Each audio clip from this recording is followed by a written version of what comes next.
Section 19 of a series of lessons in Raja Yoga. Recording by Marian Servasi. A series of lessons in Raja Yoga by Yogi Ramacharaka. Section 19. The eighth lesson. The Highlands and Lowlands of Mind. Part 2. Many writers have related the process by which the unconscious mentation emerges gradually into the field of consciousness, and the discomfort attending the process. A few examples may prove interesting and instructive. Maudsley says, "It is surprising how uncomfortable a person may be made by the obscure idea of something which he ought to have said or done, and which he cannot for the life of him remember. There is an effort of the lost idea to get into consciousness, which is relieved directly the idea bursts into consciousness." Oliver Wendell Holmes said, "There are thoughts that never emerge into consciousness, and which yet make their influence felt among the perceptive mental currents, just as the unseen planets sway the movements of the known ones." The same writer also remarks, "I was told of a business man in Boston who had given up thinking of an important question as too much for him. But he continued so uneasy in his brain that he feared he was threatened with palsy. After some hours the natural solution of the question came to him, worked out, as he believed, in that troubled interval." Dr. Schofield mentions several instances of this phase of the workings of the unconscious planes of the mind. We mention a couple that seem interesting and to the point. "Last year," says Dr. Schofield, "I was driving to Fillmore Gardens to give some letters to a friend. On the way, a vague uneasiness sprang up, and a voice seemed to say, 'I doubt if you have those letters.' Conscious reason rebuked it and said, 'Of course you have, you took them out of the drawer specially.' The vague feeling was not satisfied, but could not reply. On arrival, I found the letters were in none of my pockets. On returning, I found them on the hall table, where they had been placed a moment, putting on my gloves. The other day, I had to go see a patient in Folkestone, in Shakespeare Terrace.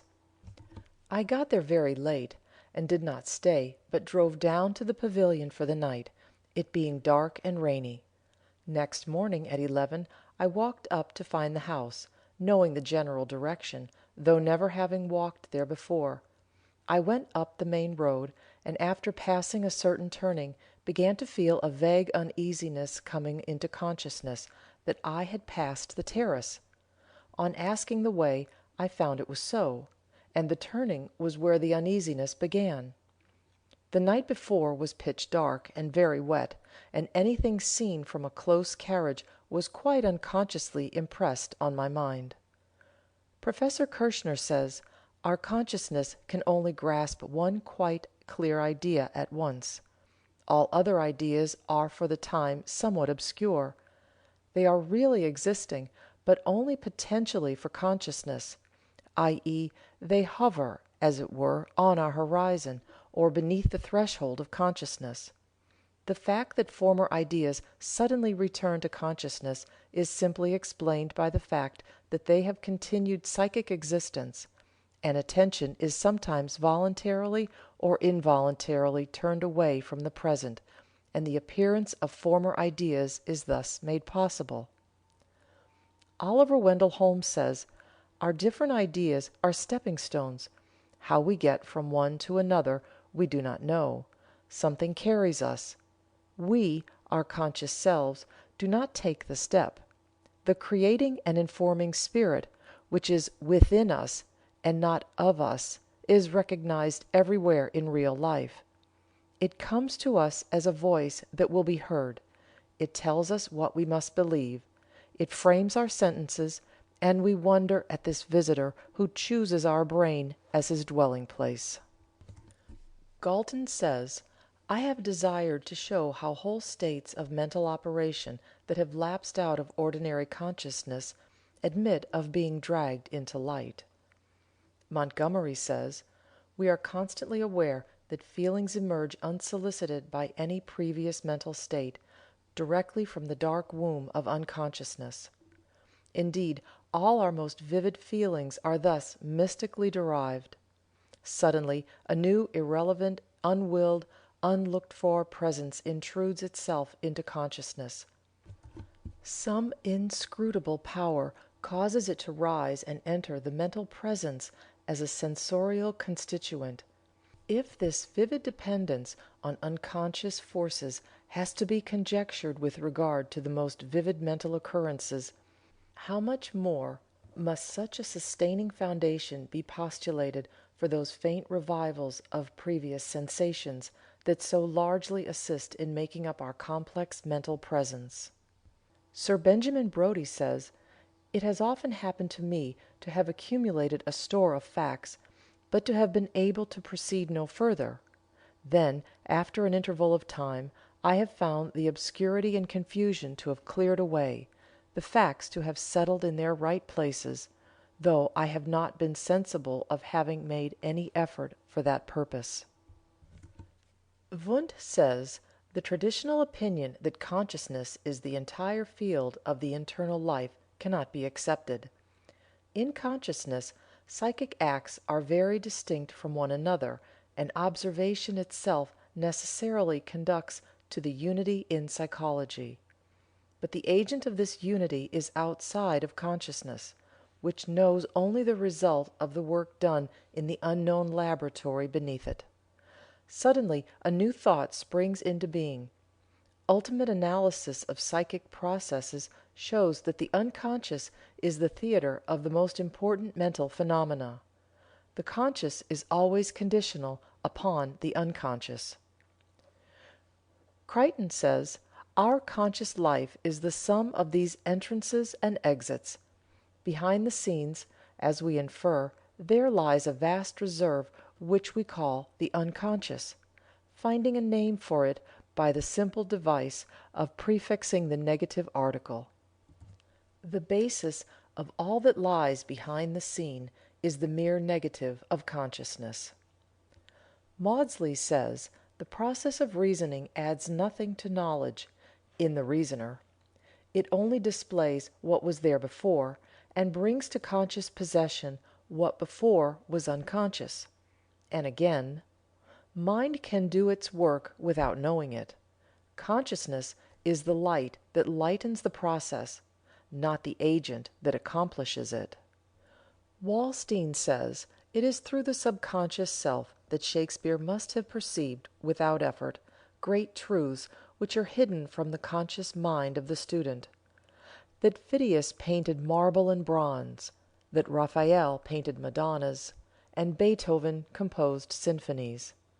Ribot says: "The mind receives from experience certain data, and elaborates them unconsciously by laws peculiar to itself, and the result merges into consciousness." Newman says: "When the unaccustomed causes surprise, we do not perceive the thing and then feel the surprise, but surprise comes first, and then we search out the cause.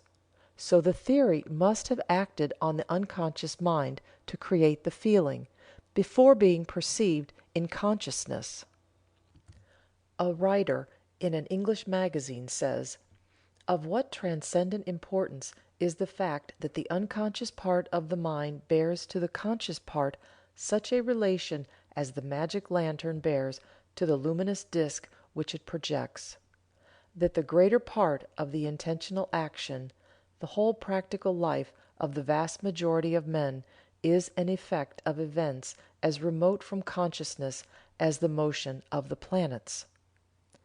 Dr. Schofield says: "It is quite true that the range of the unconscious mind must necessarily remain indefinite. None can say how high or low it may reach.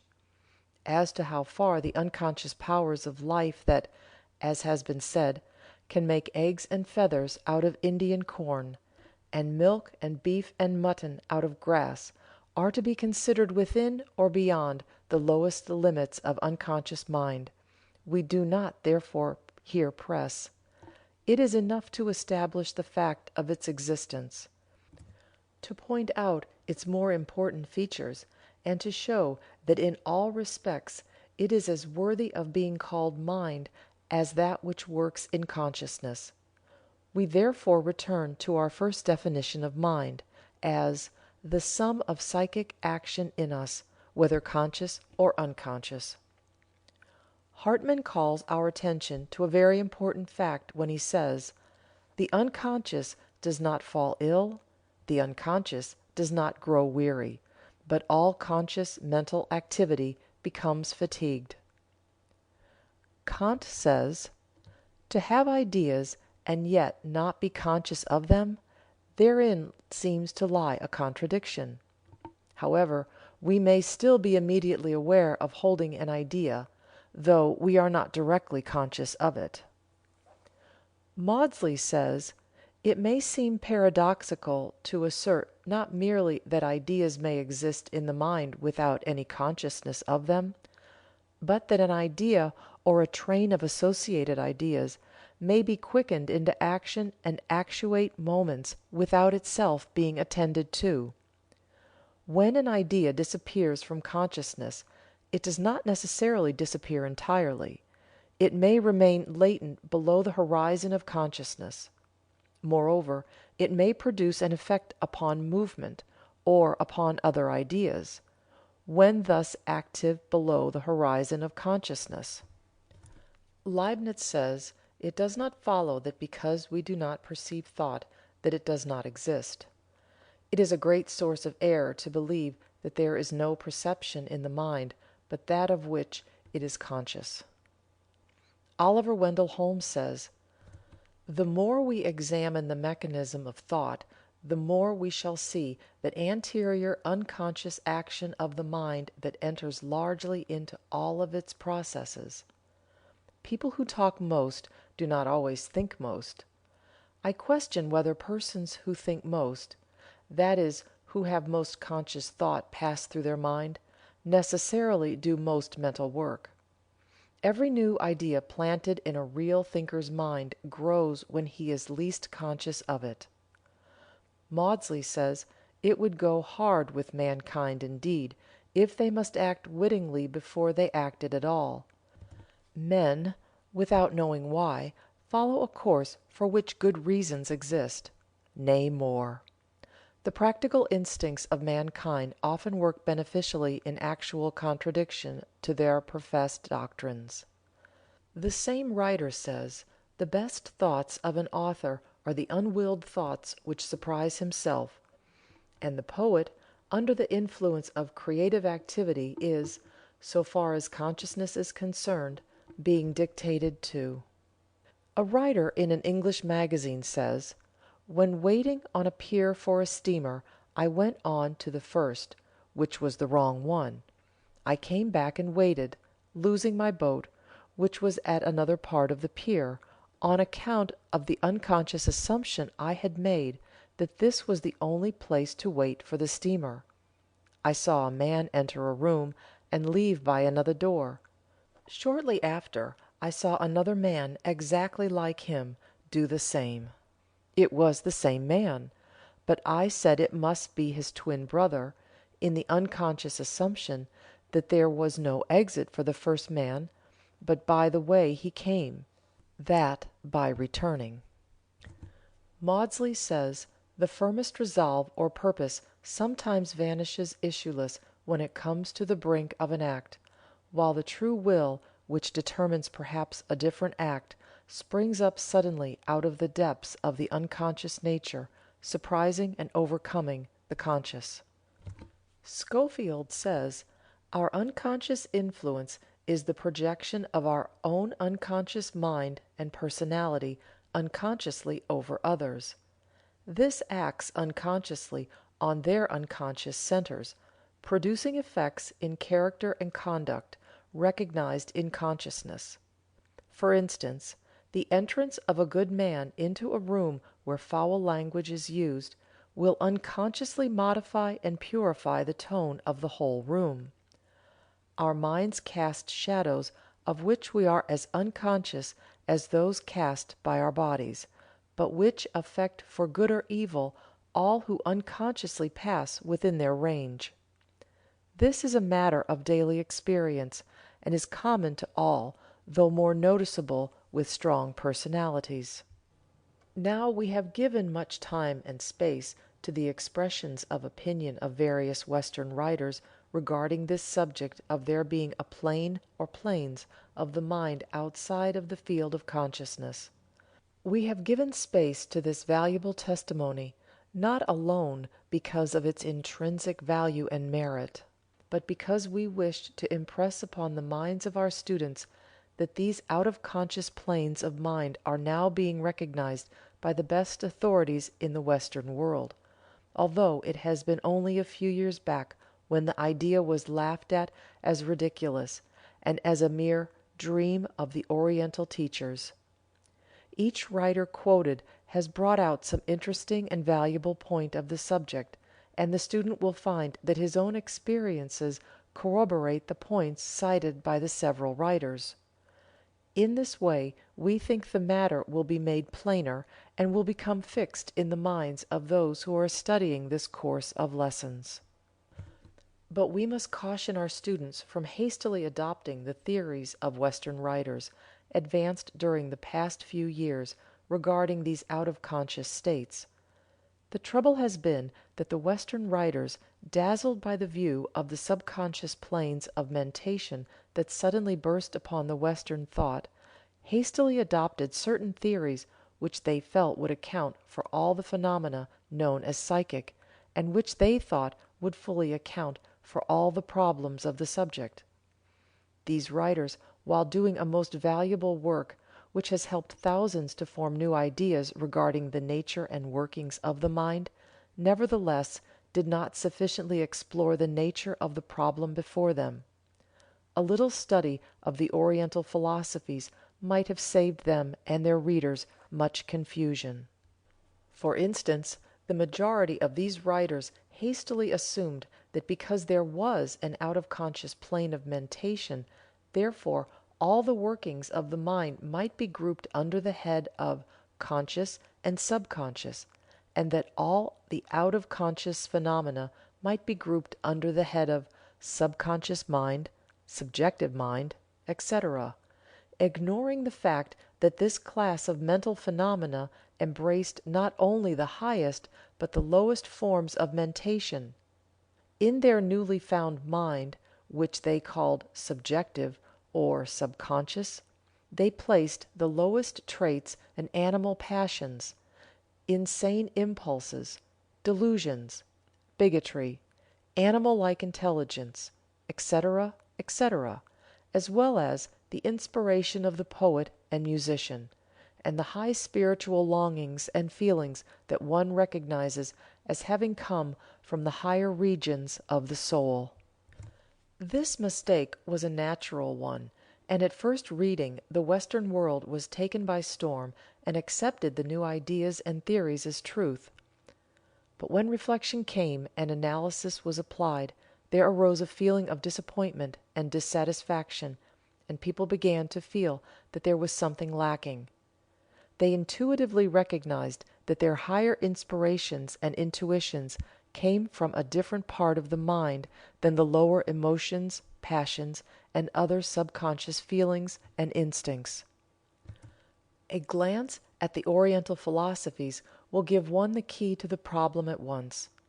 The Oriental teachers have always held that the conscious mentation was but a small fraction of the entire volume of thought, but they have always taught that just as there was a field of mentation below consciousness, so was there a field of mentation above consciousness as much higher than intellect as the other was lower than it. The mere mention of this fact will prove a revelation to those who have not heard it before, and who have become entangled with the several dual mind theories of the recent Western writers. The more one has read on this subject, the more he will appreciate the superiority of the Oriental theory over that of the Western writers. It is like the chemical which at once clears the clouded liquid in the test tube. In our next lesson we shall go into this subject of the above conscious planes and the below conscious planes, bringing out the distinction clearly and adding to what we have said on the subject in previous books. And all this is leading us toward the point where we may give you instruction regarding the training and cultivation, the retraining and guidance of those out of conscious facilities. By retraining the lower planes of mentation to their proper work, and by stimulating the higher ones, man may "make himself over" mentally, and may acquire powers of which he but dreams now. This is why we are leading you up to the understanding of this subject step by step. We advise you to acquaint yourself with each phase of the matter, that you may be able to apply the teachings and instructions to follow in later lessons of the course. Matram. Affirmation. I recognize that my Self is greater than it seems, that above and below consciousness are planes of mind, that just as there are lower planes of mind which belong to my past experience in ages past, and over which I must now assert my mastery, so are there planes of mind into which I am unfolding gradually, which will bring me wisdom, power, and joy. I am myself, in the midst of this mental world. I am the master of my mind. I assert my control of its lower phases, and I demand of its higher all that it has in store for me. End of section 19. Recording by Marian Servasi.